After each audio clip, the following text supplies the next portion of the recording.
मंगलम भगवान विष्णु मंगलम गरुड़ध्वज मंगलम पुंडरीकाक्षम मंगलाय तनोहरि। ओम विष्णवे नमः विष्णवे नमः विष्णवे नमः। बहू के बुलाई, पूजा के समय बीतल जा रहल बा। पायल, हाँ भैया। किरण के बुलावा, पूजा पे बैठे के बा। ठीक बा भैया।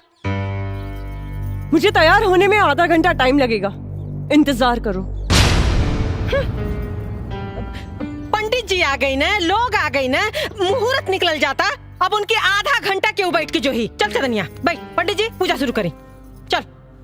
ओम भूर्भुवस्वः तत्सवितुर्वरेण्यम्। ये बुढ़िया 2 साल से सत्यनारायण भगवान के पूजा ना करौलस। आज न जाने ऐसा का हो गई कि उ सत्यनारायण भगवान के पूजा करा रहल बाड़ी। कहीं ऐसा त ना कि दूरो सोतीन में सुला करा दलस। अगर कहीं ऐसा हो गई होई त हमने के कईल कराइल पर पानी फिर जाई। एक लफड़ मारब लफड़ा जी में कितना देर कहती कि रिस्क मत ले, रिस्क मत ले, निरहुआ के नपुंसक बना दे। लेकिन ना, अगर ऐसा हो गई ना चुनिया, तो याद रख तोरा से भीख मंगवाई और हम बैठ के खाई पकड़ पकड़ करे ले। बोलो सत्यनारायण भगवान की जय, माता पिता की जय। जय जजमान, अपन बड़न के आशीर्वाद ले ली।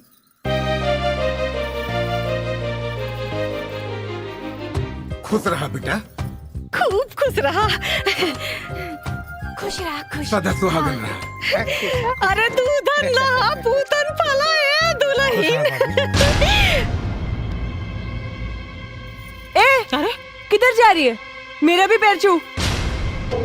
हम ना छुए। क्यों नहीं छुएगी? मैं तुमसे बड़ी हूँ। अच्छा, खाली बातें में बढ़कर बड़ी हूँ बड़ी हूँ। बड़े बारू तो बड़नियन कामों तो करा। ए, भूल गई? इस देश में दूसरी बीवी की औकात क्या होती है? मेरी दी हुई भीख की खुशियों पर ऐश करने वाली घटिया औरत मुझसे जबान लड़ाती है। अरे देखा रे, एक तेरी हिम्मत बढ़ गई कि अभी हाथ छोड़ दिया। अरे आज तेरे नहीं की बहुरिया के मरलस, कल तेरे मतारी के मारी, परसों तेरे बाप के मारी, और तय खड़ा होकर खाली तमाशा देख। बारे भगवान, कैसन कैसन दिन देखे के पड़ता। किरण, तुम्हारा दिमाग खराब हो गया बा। ये सब क्या करता रू? अच्छा, मैं क्या कर रही हूँ? हाँ, आज तक तो ये चालबाज पूरे परिवार वालों को पुड़िया खिला रही थी, आज आपको भी खिला दी, इसीलिए आप इसकी साइड ले रहे हो। देखा, तू गलत के लिए बाड़ू, चुपचाप एकरा से माफी मांगा। माफी? वो भी इस बच्चलन से? बहुत हो गई।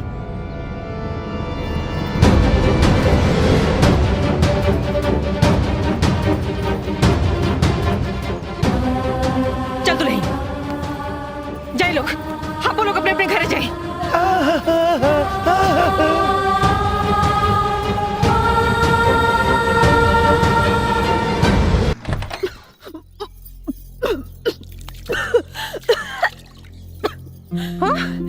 अरे दुल्हन, कहाँ गई? तबीयत नहीं ठीक का?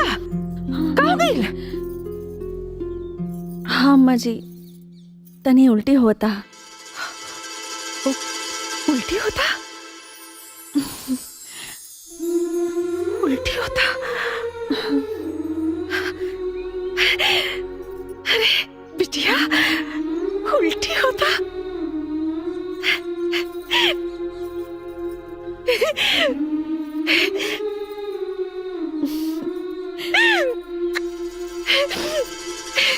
अरे ऐसे सिकुमरा, नंदुआ, बड़की, छोटकी, अरे कहाँ बड़ा सन? आवा, अरे मनसा पूरा आ गया, बहुत बड़ खुशखबरी आ गई। अरे रुआ दादा बने वाला बानी। दादी, हमारे बाजी बधैया, हमारे बाजी बधैया, हम बनब दादी, लुटाई रुपैया, बाजी बधैया, हमारे अंगनैया।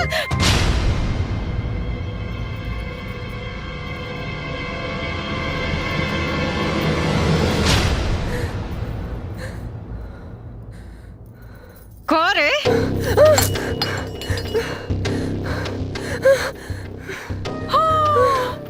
ये तो पहले ही पसीना पसीना हो गई ले दादा।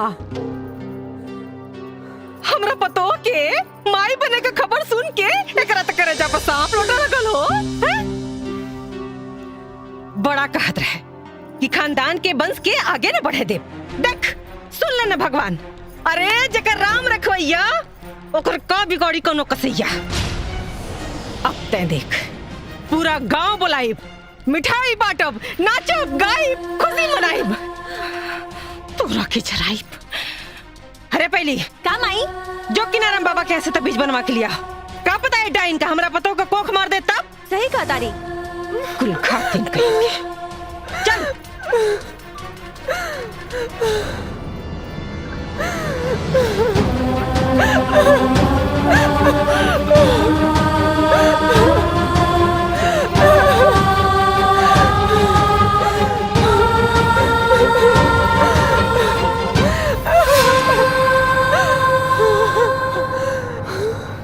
ये तेरा कैसा न्याय है भगवान, ये तेरा कैसा न्याय है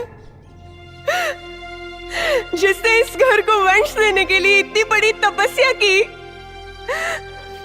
आज तूने उस तपस्या का ये फल दिया, उस पे लांछन लगवाया कि वो इस घर के वंश को नाश कर सकती है। क्या कसूर है मेरा?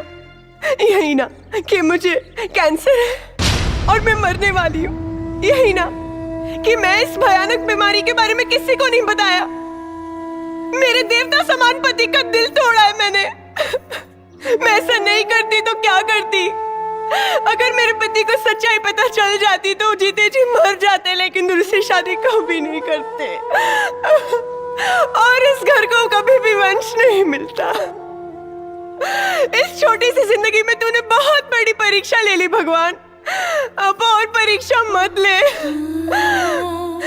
मैं एक इंसान हूँ, तेरी तरह भगवान नहीं हूँ। मैं तुझसे अपनी उम्र बढ़ाने की मांग नहीं कर रही हूँ, वैसे बस थोड़ी सी जिंदगी की भीख दे दे भगवान, ताकि मैं इस घर के वंश को देख सकूं, गले लगा सकूं और मेरी तपस्या सफल हो जाए। हे भगवान।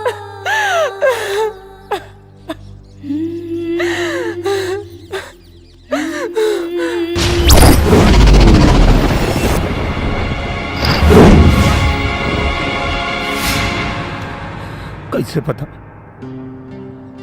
कि तोरा के कैंसर हो? कैंसर मुझे नहीं तो। छुपावे की कोशिश मत करा, सच सच बताओ, तोरा के हमार क्रिया?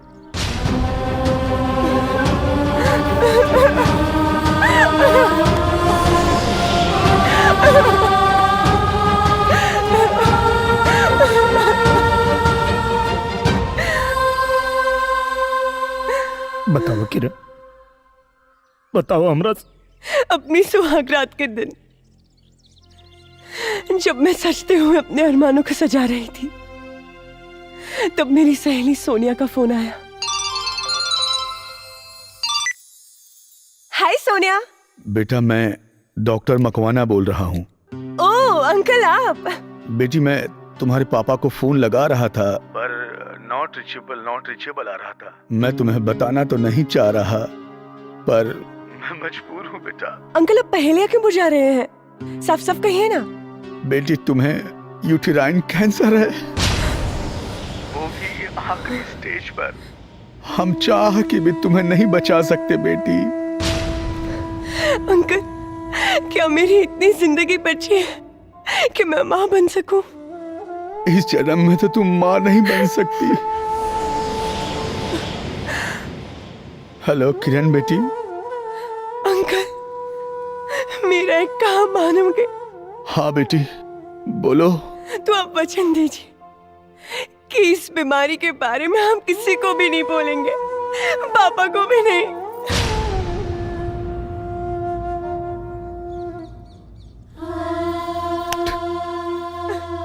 बहुत अभागा बानी हम, बहुत अभागा बानी। भगवान हमरा प्यार के भरम रखी भगवान। इनकर सारा दुख हमके दे दी भगवान, इनकर सारा दर्द हमके दे दी भगवान, इनकर मौत भी ऐसा मत कहिए, मत कहिए ऐसा। भगवान ने मुझे इस जन्म में सौभाग्य नहीं दिया पत्नी धर्म निभाने का, लेकिन मैं भगवान से विनती करती हूँ अगले जन्म में सौभाग्य जरूर दे दे, तन मन और लगन से आपकी सेवा कर सकूं।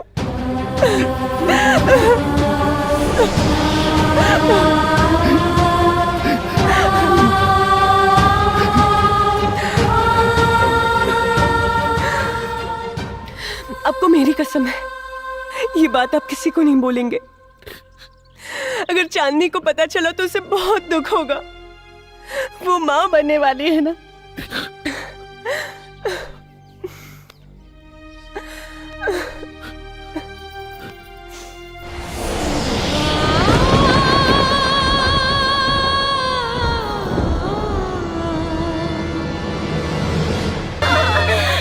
ए दुल्हन, जा अपने माई के गोड़ धैला, ओकरे बाद सबके आशीर्वाद लैला। आवा जा, आवा ना, जा माँ जी के पास।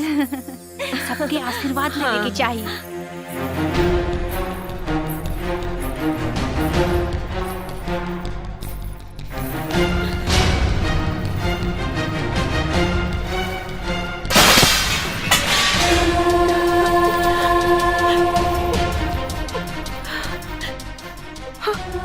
अरे अरे अरे, ये का कतर दुल्हन, ये कुल घातिन का गोड़ धरता रू।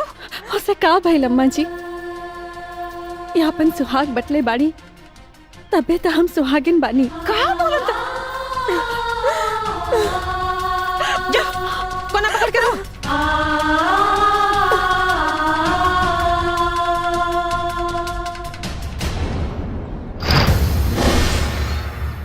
चल चल मुकर, चल। आज तोर सारा घमंड चूर चूर हो गई। अरे तोरा लाख सरपले के बाद भी भगवान हमार मुंह उजियार के देना। हार हलबाई खानदान का वारिस तोरा अरमान पर पानी फेरे खातिर। खाली अरमाने पे पानी फेरे ना माँ जी, एकरा छाती पे किल्ला गाड़े खातिर। ए माई, मुंह तो देख, बुझाता कि विपत पड़ल बा। विपत तो पड़बे न करी बिटिया। अरे एकर हार जवन हो गई और हमार जीत जवन हो गई। अरे माई बहन लोग, हमार मुंह का देखा तानी है। अरे वह जीवनी है जो दिन रात हमरा पतो के ताना मारत रहे। थूका लोग, थूका एकरे मुंह पे। भाई का करता तू? अरे वाह, आज माई के बात पर तो तोहरा मुंह से बोली निकल गई। अजय ई माई की इज्जत उतारत रहे, तहिया मुंह में दही जामल रहे। देखा तू लोग ही ठीक नहीं करत लोग। अरे तू लोग का पता नहीं कि ए माँ जी, देखत का बानी, ली लगाई करे खाई करा के।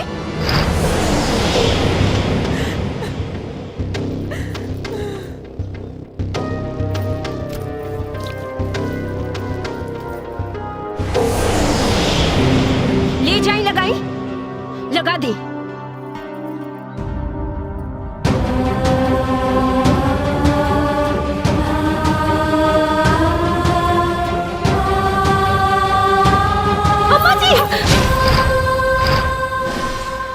करे तानी रवा जिनका मुंह में करी का पोतल चाहतानी, आज उनकरा चलते रावण मुंह जियार भइल बा अम्मा जी।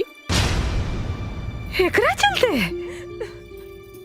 ए कुल घातिन के चलते हमार मुंह जियार भइल बा। अरे पगलागल बड़ू का हो?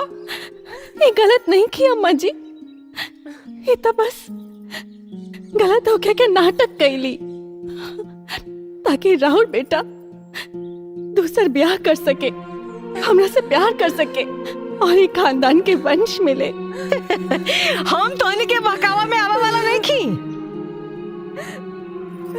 औस तेकरा के हम कर खा पोत के रहब, जैसे ही शर्म से पानी पानी होके मर जाए। अम्मा जी, जे खुदे मरे वाला बाड़ी, ओकरा कम से कम मरे के बदुआ तो मत दी। अरे ये सब झूठ सच बोल के कौन नाटक फंतर हो? हम झूठ नहीं की बोलत अम्मा जी, दीदी के कैंसर बा।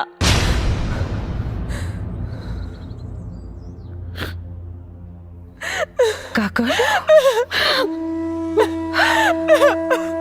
कैंसर। हाँ माई, और अभी बस कुछ दिन के मेहमान बाकी।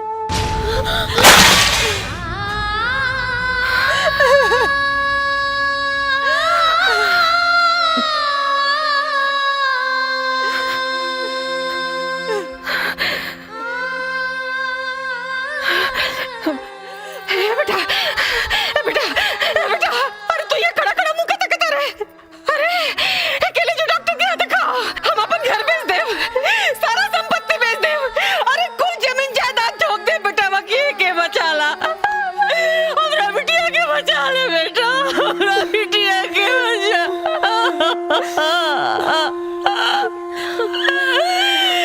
अब कुछ नहीं क्यों हो सकत माई, कुछ नहीं क्यों हो सका। हम डॉक्टर से बात कर ले बानी, अब इनके बचावल मुश्किल बा भाई। अभी अगर इनका खातिर कुछ कर सकता रहो तो इनके खुश रखा लो, खुश रखा लोग इनके। अपन कबो पराया लागे, ऐसन समय के खेला साथ में मेला के रहते भी जिंदगी लगे अकेला, जिंदगी लगे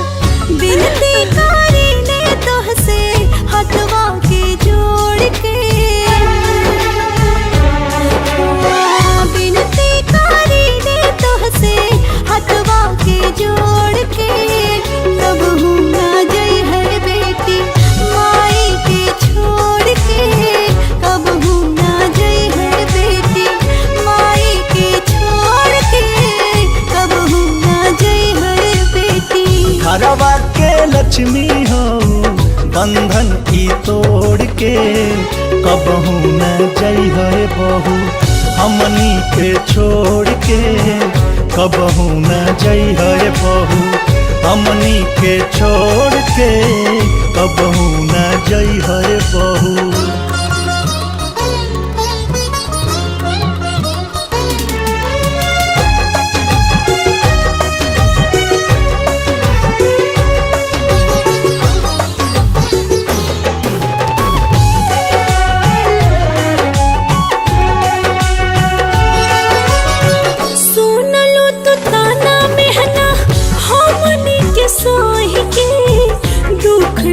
बटलू दीदी के हुसे कोही के,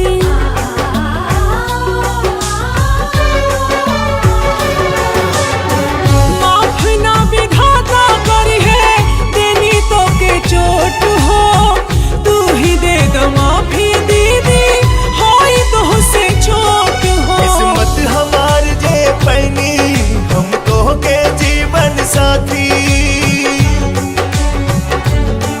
किस्मत हमार जे पैनी हमको के जीवन साथी, हमनी के जोड़ी ऐसे जैसे कि दिया सतबाती।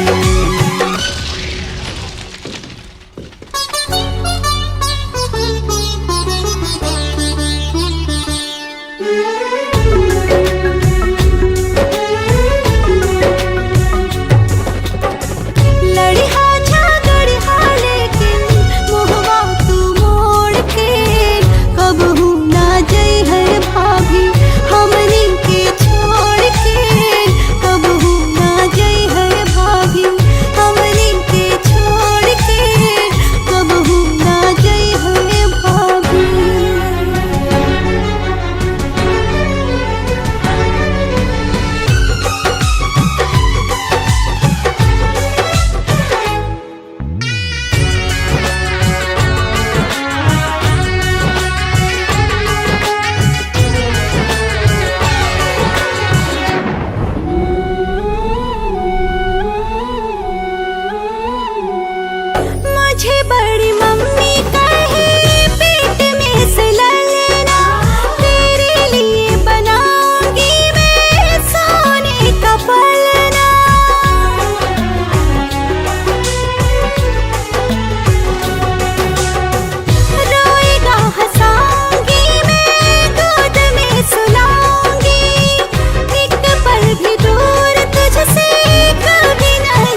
हर सांस टूटे जे पहले रोक देती वक्त के धारा।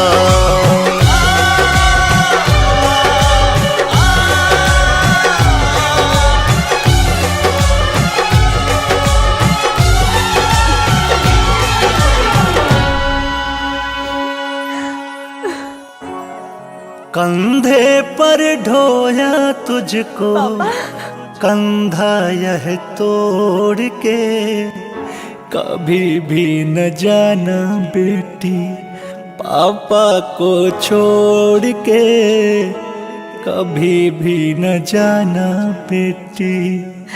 पापा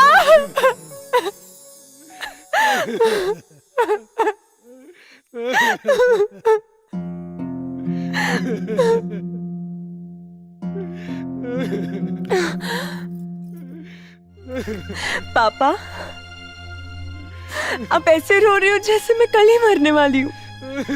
जस्ट चिल, शट अप, मैं तो सालों साल जीऊंगी। मेरी अच्छी बेटी। गंदे पापा, मेरी प्यारी बेटी। झूठे पापा, मेरी सुंदर बेटी। टकले पापा,